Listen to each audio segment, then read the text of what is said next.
Il a dû sortir en... 64 à peu près. Moi, voilà, j'ai un spécialiste en face de moi qui est plus fort que moi. Effectivement, oui, fin 64. Ah ouais, c'était juste avant Chef de la bande ou un petit peu après? Juste avant le Chef de la bande. Ah ouais. Ouais. On a un connaisseur là. Ah voilà, ouais. Bah, Chef de la bande, c'est fin 64. Bon, et la phase B, c'était quoi? Ah non, c'était des 4 titres à l'époque. Et il y avait. Bien joué. Ah non, mais c'est justement, moi j'ai fait un CD, là, c'est que des phases B. Ah, ouais. Parce qu'il y avait de très bons titres sur les phases B. Et on les oubliait. Et on les oubliait. Alors moi j'ai fait, voilà, il y a 20 titres que des phases B. On écoutait que les premières faces en fait, que les faces A, c'est ça? Bah il ne prenait que les faces A, oui bien sûr. Il y a des titres que j'adore, moi que je chante sur scène, par exemple Les Poings Fermés ou Avec une barbe blanche. Souviens-toi des nuits d'été, c'était un chef-d'œuvre. Souviens-toi des nuits. Et Sylvie aussi. Sylvie qui a été repris par Blondie presque 20 ans plus tard. Oui, c'est vrai. Blondie est une icône des années 60 justement. Et moi j'ai changé le titre, je l'ai appelé Claudie après, parce que Sylvie, je lui en voulais un petit peu. De m'avoir fait arrêter de chanter déjà. Petit hommage à la douce. Bon, en tout cas, donc, on vous a présenté en début d'émission, Daniel. Vous êtes On peut le refaire. On peut le refaire. Allons-y. Allez, Daniel Le Sueur. Vous êtes donc journaliste dans la presse musicale et vous avez écrit un ouvrage qui est juste devant moi, l'histoire du disque et de l'enregistrement sonore, j'allais dire musical, donc paru aux éditions alternatives il y a quelques semaines. Il y a quelques jours. D'ailleurs, après l'émission, là, vous allez filer signer les autographes. 22 rue Soleillet, métro Gambetta, à Lirma. Le rendez-vous est pris pour ceux qui sont dans ce coin-là. Eh ben, écoutez, on va reparler de ce petit ouvrage juste après ça. Ouais.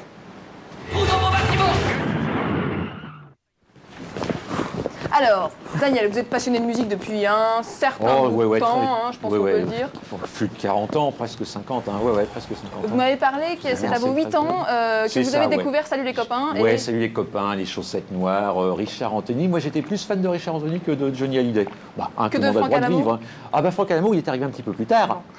Oui, Franck, en 58, il ne chantait pas encore, 58, 59, 60, il chantait pas encore. J'étais presque pas né, moi, en 58. Voilà, Vous faisiez vos vocalises encore.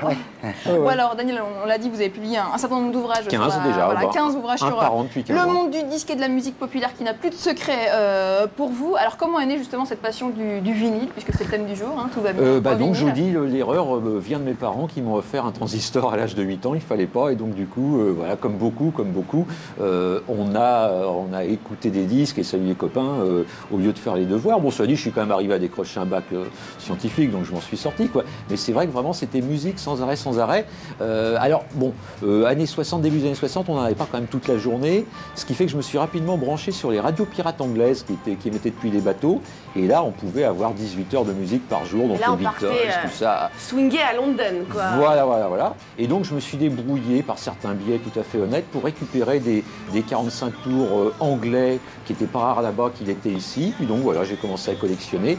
Et au fil des ans, donc le vinyle a pris des formes intéressantes, des picture disques, des disques découpés, ce qui fait qu'on a rapidement quitté le disque noir tout simplement pour arriver à des choses élaborées. Alors, on va quand même juste dire deux dates, si vous voulez bien, Daniel, qui sont dans les premiers chapitres de votre ouvrage.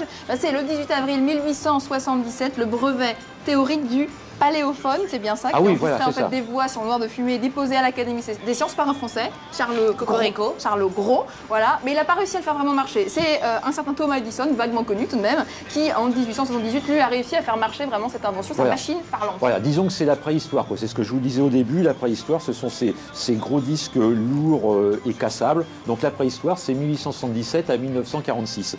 Et donc voilà, des gros trucs très très lourds, ou alors des très beaux disques en carton. Ça, c'est un truc des années 30. Qui est très très joli. C'est un objet de déco, ça, finalement. Ça, c'est vraiment, c'est super. Je l'ai récupéré chez Michel Simon. Après son décès, ses collections ont été dispersées. Moi, j'ai pu récupérer quelques-uns de ses disques. Donc, avec quelques chants religieux dessus, j'imagine. Voilà. Et donc, années 30 en carton, puisqu'on n'avait pas encore de vinyle.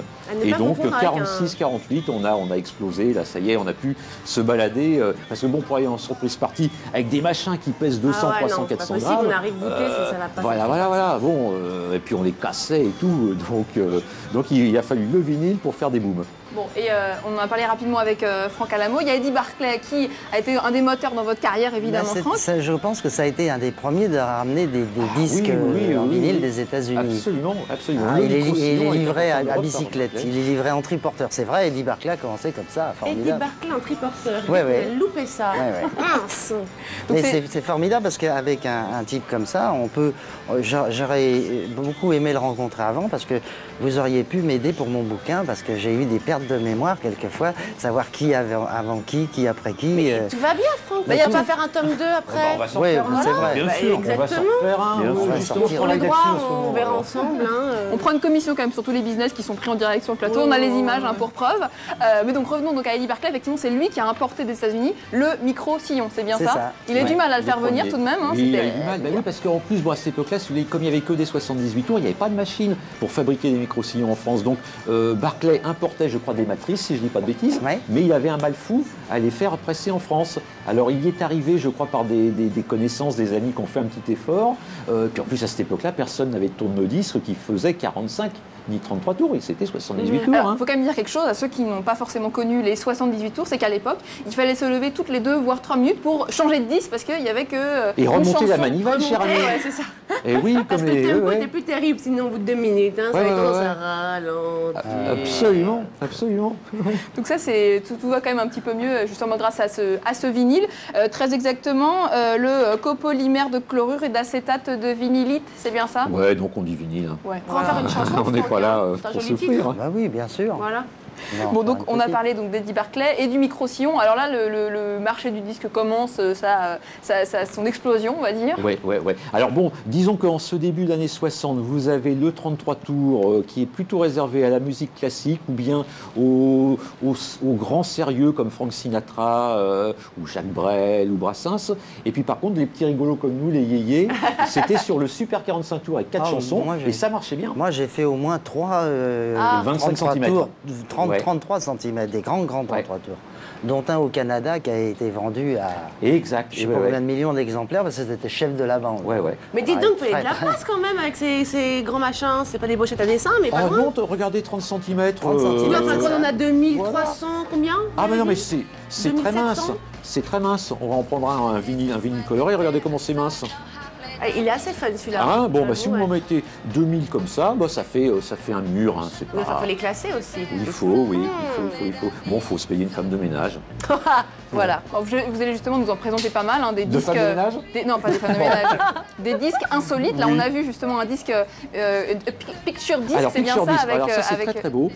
Alors ça mérite le coup d'œil quand même. Vous voyez, donc c'est évidemment donc, le vinyle, vous avez la dame de face, la dame de dos. Et on peut écouter les chansons sur ce vinyle. Alors oui, on peut même les écouter avec des choses complètement folles. J'ai ce petit Vous pouvez nommer la dame peut-être, non?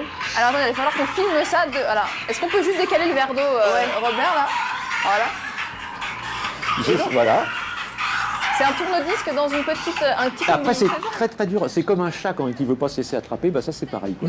Voilà, donc c'est amusant. Donc c'est un combi lecteur Oui. Bon, alors celui-là, le son n'est pas fabuleux parce que c'est un truc qui a été refait dans les années 80 en Asie. Mais les premiers remontaient aux années 40 et quelques. Et c'était en carton, vous les construisiez vous-même. Donc voilà, on peut ça se trouve où ces petites choses? Aujourd'hui, à part chez moi, je suis désolé, je vais vous faire un chantage. Il faut venir chez moi. Est-ce qu'on peut le faire remarcher encore une autre fois? Je trouve ça super rigolo. Bien sûr. Le son n'est pas terrible. Elle n'a pas l'air ravie, la dame en dessous, mais bon. Franck, pour vous, ça c'est typique de l'époque des années yéyé, des 60s. Ah ça, j'ai jamais vu ça. Moi, c'est la première fois que je le vois, je suis surpris. Mais il n'y a que lui qui doit en avoir qu'un. C'est le dernier exemplaire.